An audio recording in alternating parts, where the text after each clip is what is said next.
It's your girl, Lady Q, and I'm here to talk to you for a little bit more than a minute. So, good morning, good afternoon, good evening, good day.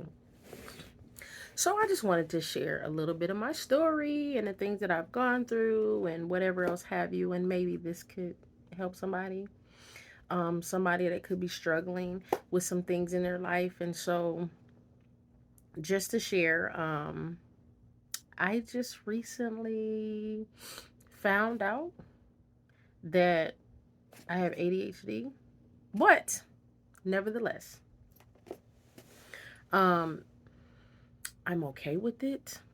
It answered a whole lot of questions that I've had. And so, with that being said, finding out that as a female having ADHD can be a very difficult thing because as a young child, girls are typically talkative and, you know, sassy and all of those other things. And so, in hindsight, looking back, finding out that there are things that I did as a child that I'm now finding out that it was linked to ADHD. And then, during that time, um, kids dealing with ADHD and things of that nature was not something that you heard a lot of, 30 years ago or anything like that. And so typically around the age of 8 years old, 7, 8 years old is when kids began to show signs of having ADHD. And so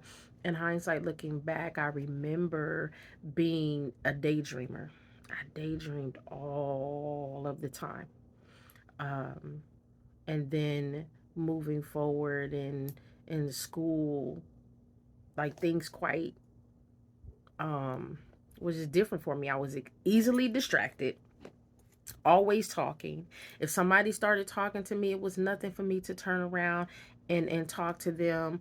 Um, I always had low energy. As I got older, I noticed by the time that I was in like middle school on the way to high school, like I was always tired. Again, I stayed in trouble in school for talking all of the time. Talk, talk, talk, talk, talk, talk, talk. And I've been put out of classes for talking as well. Um, School became really difficult. To sit in a classroom and to sit still in one seat for 45 minutes was a very difficult thing for me. And so, with that being said, it was a struggle. I got in a lot of trouble. My mom got a lot of phone calls. Um, talking to teachers and things of that nature. I was always known as being, a good kid, but yeah, I talked a lot, stayed in trouble, and what it did, it caused my grades to always slip. So I stayed in trouble growing up because my grades was like no good. And so it got to the point that by the time I got to high school and I got to my senior year, and they're telling me, okay, you gotta take this class before school. You have to come to school. After school, you have to take an adult class and you have to take a night class. Yeah, I tried. It didn't last long. I couldn't do it. It was too much. And so I told the counselor, like, I don't think I can do this. I tried, but none of it worked because all of those grades went out the window. I can say sitting in my English classes, I was no good in English. Um, Not because I didn't understand it, but sitting in one seat for 45 minutes was not my thing. Um, I actually enjoyed math until it got a little difficult. And I was like, okay, there's nobody to help me understand it. So I was like, forget that. Um, and so I would sit in class and talk. And I would become the distraction in class, always talking, trying to just, um, be comfortable per se because everything that was going on around me was like, okay. But I realized also in hindsight, I had a history class, and I'll never forget this history class. I had a history class where that particular teacher taught everything hands on. So when it was time to learn about the different eras and kings and kingdoms and all of these things throughout history, everything we did were projects. We had to color, we had to draw, we had to do different projects and things of that nature. And so for me, um, I passed the class with an A. It was the most interesting class, the most intriguing class. It had all of my attention. I was excited in doing the research in order to get the class done. I was always hands on. Anything that required me to be able to move freely, engage, it had all of my attention and it moved really fast. And so I am finding out later on down the line in life that that was linked to me having ADHD. I was able to excel in classes that allowed me to move around and talk and draw and all of these other things. And so I excelled in those classes. The classes where teachers expected me to sit still didn't quite excel. So you're probably trying to figure out, well, you know, you're older. And so, how did you find out you have ADHD? I found out that my teenage son has it, and for him, it was a little different. Boys are way different in a lot of areas when it comes to ADHD. So there was things that he was doing, and so it was when we sat down and we began to have a conversation, and he was telling me about the things that he think, how he processes, what goes on inside his mind, what happens in school, all of these things, and I was felt like it was me talking to me, like it was me talking back to myself, like I was hearing my thoughts sitting in front of me. And so, okay, I get him tested for ADHD. He has ADHD. And I'm like, okay, well, this is kind of interesting. Maybe I should. So I talked to a friend of mine who's a therapist, and I was like, I am thinking that maybe I should get tested for ADHD. Well, come to find out, this friend of mine, who's a therapist, that had been a friend of mine for a little while, said, I thought you already knew you had ADHD. I was like, what do you mean? And she told me, she said, well, there are things that you do and certain ways that you act that, you know, I thought you already had ADHD. And so I was like, okay. And just was like, well, if I didn't already put these things in place and these things in order, then I'm good. So then I started school. Because, see, even though I went all the way to the 12th grade, um, was there all the way to the end, I actually never made it across the stage. I never got my diploma. And so it wasn't until I was 30 that I got my GED. And even then, I got it when I was in the military. And so they said, you don't have your GED. If you don't go get it, then we're going to have to kick you out of the military. And I said, okay, so what do I need to do? They said, oh, you need to take this class. Well, the class required me to sit in the class for 8 hours a day on a computer doing work. Yeah, by the second day, I was like, I can't do this. I don't know how I'm going to take this test. I don't know how I'm going to do this, but I don't think I can sit in this class another day. This is boring. Because after the second day, my mind started spinning and it was on everything else. So I went from that. Went into class on the third day and was like, listen, I told the instructor, I don't think I can do this another day. I don't think I can sit in this class another day. I don't think I can handle another day. Can I go take my test? And they was like, well, we expect for you to stay here longer. And I said, I can't stay here any longer. Can I go take my test? They said, sure. But we don't think it's good. We don't think it's wise. So, nevertheless, I walked out of the class, went and took my test, waited on my results, and passed my test with flying colors, everything above average, all the great things. And at 30 years old, that was like a milestone for me because I didn't think I could do it, because growing up and all that I had been through and all that I had encountered in school being so difficult for me, I was like, I don't think I can do this. So then, moving forward, when I decided, okay, I think I'm gonna go ahead and go to college and things of that nature. I think I'm gonna do this. I'm gonna try to do this. And so um, I decided to say, okay, well, where was I? Oh yeah. So I got my GED, passed with flying colors. That was a milestone. Something that I needed in my life during that time. And so I was a wife, with two kids, just got my GED. So then when it came time for the decision to finally say, okay, I'm going to try college. And then, my friend was like, well, I don't know. And not that I don't know about going to college. What she said to me was, um, I don't think you should take your classes the way you're taking them. I don't think you should take a full schedule. I think that's going to be too much for you. And even then, I didn't understand what she was saying because my classes were all online. I didn't have to sit in a class online to watch an instructor. And so everything was, I had 8 weeks to complete two classes every 8 weeks.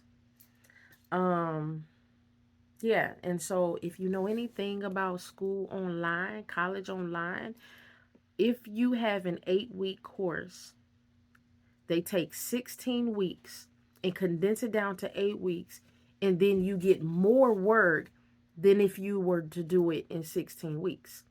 Because 16 weeks, you would have four classes for a full schedule. 8 weeks, you got two classes, full schedule, more work.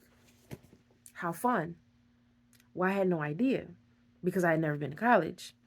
I didn't know there was a difference between 16 weeks and 8 weeks. Had no idea. So instead of my school calling them semesters, they were called sessions. Well, needless to say, um, I embarked on this journey of going to college. And I think the first month in, I think I cried more than I had ever cried concerning school. I went and talked to my husband and was literally beating myself up, telling him that I couldn't do it. I went and talked to my son and my daughter in law and cried and was like, I don't know what I was thinking. I don't know what I'm doing. Not only because I felt like I was in a foreign land, but now I'm feeling like, okay, I didn't finish high school, although I got my GED. Why did I wait till I was like after 42 years old to decide to go to college? Not only am I a wife and a mom, I'm a grandmother trying to figure this out. I'm in ministry full time at my church, trying to figure all of these things out. And now that I'm doing this, then on top of it, I have a friend that tell me, I don't think you should do these 8 week sessions because guess what? I think that's too much for you because it's gonna cause a problem. My stubbornness was like, Well, getting into college the first month, again, it was a struggle. Why was it a struggle? Because another thing, when you have ADHD, for some, you have this slower processing. So it goes in, it processes at a slower speed, then it comes out. Well, my mother have always known I had a delay. My husband have always known I've had a delay. I've always hidden the delay from people. So when you will walk up on me and you say certain things, I would stop and I'll be like, I didn't hear you. By the time you get 5 words in, I've kind of realized what you said and I can give you an answer. Well, my husband, when he talks to me and he says what he says, and I'll say, well, what you say? He'll just stand there and look at me and he's waiting. And then I answer him. As a child, the delay was there. Well, finding out you have ADHD, and this is not for everyone. Finding that out, I realized, let me talk about this thing right here. Maybe it's something different, but when I started talking to the doctor, she was like, well, that's linked to your ADHD. So, okay. So I decided to go to college with this slow processing in my brain. Doesn't mean I don't understand. Doesn't mean I don't get it. It just may take me a little longer because when you first talk to me, my brain is saying, wait a minute, what did you just say? Okay, let me process it. Okay, now I got it. Okay, now I can give you an answer. This is kind of like the animated way for me to tell you. Is that every conversation? Absolutely not. That is the onset of somebody asking me something real quick while I'm distracted doing something else. So here I am, finding myself in college, boo-hoo crying, sitting down in front of the computer, then been on Instagram, then talk to y'all, because I don't know if I can do it. I don't know if I can keep going. Now, this is before finding out that I have ADHD. So now, here I am in my last year of school.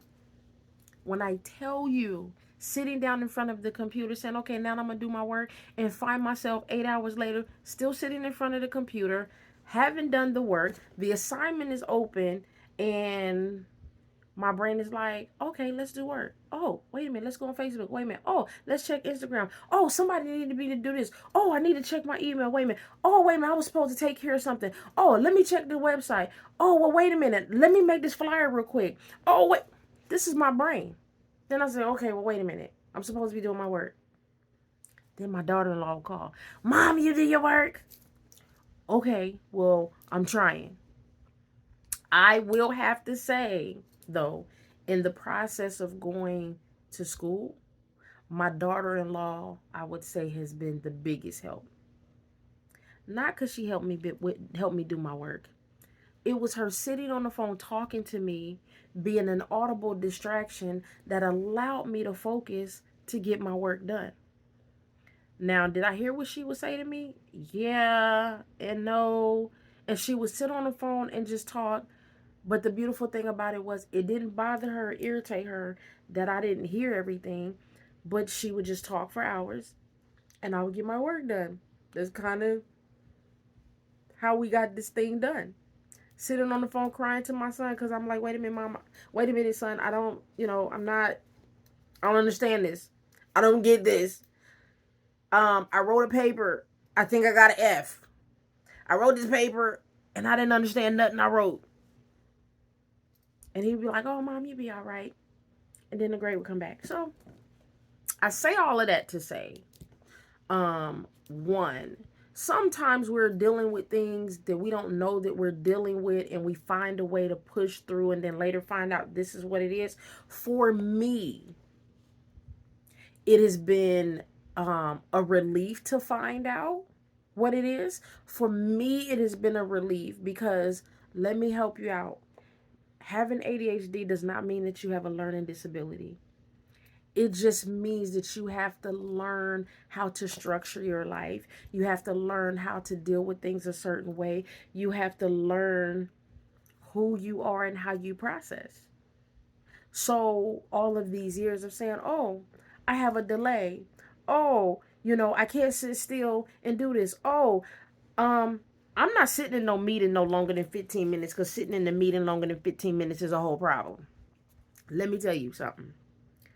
Learning that was linked to that as well, because I can't sit in long drawn out meetings and hearing the same tone over and over again doesn't work for me. So finding out where it comes from, those of you that are overly churchy and spiritual, the church folk, please don't tell me it's the devil, because it's not.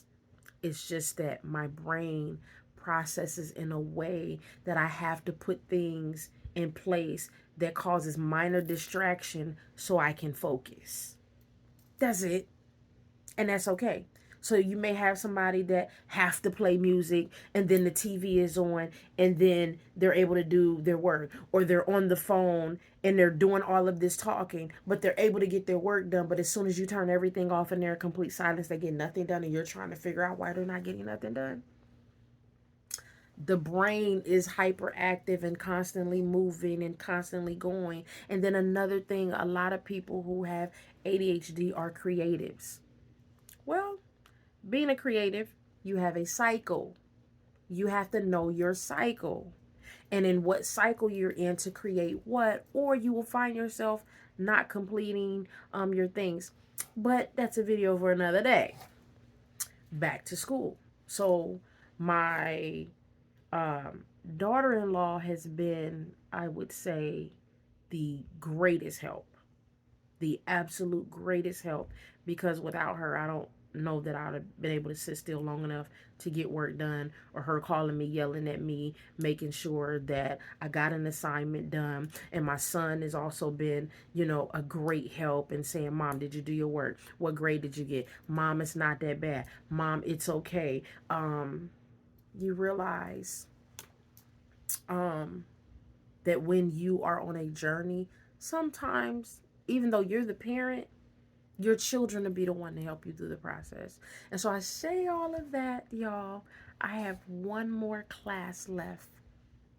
One more class left in school. And so I had the privilege of sitting on the phone with my son and my daughter-in-law on FaceTime ordering something. I would have never thought that I would be here in this space, in this place. Um, I am a wife. I am a mother of 3 sons, um, a grandmother of 3 beautiful grandchildren. I'm an evangelist. I function as an administrator in my church. I deal with ministry on a full-time level. Not only that, where God has given me a ministry of sisters of faith. So my life is really, really full. I'm always doing something. And so with all of that, and then going through the different obstacles, when you don't know where your challenge is coming from, you don't know why you have that challenge. And it wasn't until I get down to one class that now I'm finding out. And so I would say it's been worth the journey. It's been worth every obstacle. It's been worth every mountain. It's been worth all the things that I've had to go through. It's been worth every night I've sat in front of my computer and cried and said, I don't even know what I'm doing, and this doesn't make any sense. It's been worth every aspect of it. And so I got a box, and I want to share what's in the box because I'm excited about this box. Y'all, I'm super, super, super, super excited about this brown box. This brown box is probably one of the best brown boxes that I've ever gotten. I've had the privilege of, again, sitting on the phone with my son and my daughter-in-law when it came to this brown box. And so I haven't opened it or anything because I wanted to do it this way, because it's my hope and my prayer that it's an encouragement to someone that has to fight through adversity when it comes to their thoughts, when it comes to the things that they desire to do, wish to do, want to do, and feel like, I can't do it. I have too many obstacles. And so this is to encourage you. This right here, this oak ball on the front. I am enrolled at Regent University, which is a Christian-based school. My degree, and I won't never say only, my degree is Christian ministries, but my major is pastoral care. Whatever God has in store for that, God has in store for that, right? But I'm excited. I'm so excited, y'all. I was gonna do this live, but then I couldn't. I'm super duper excited. My heart is beating 100 miles an hour, like for real.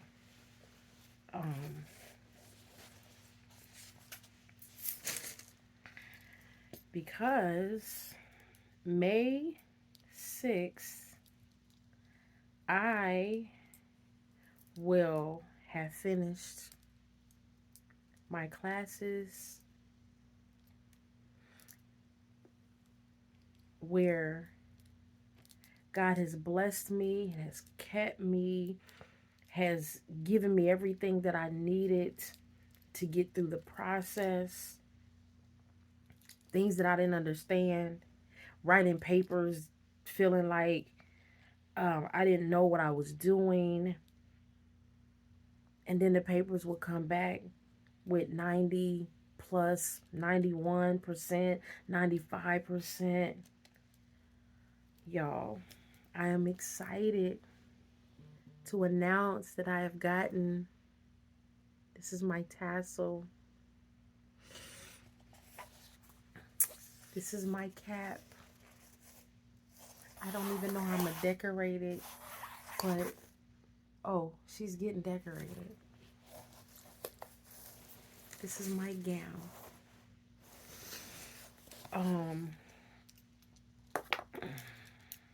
And that was the tassel that I should be wearing for graduation. But this is the tassel that will hang as a constant reminder, not just I finished school, not just that I made it,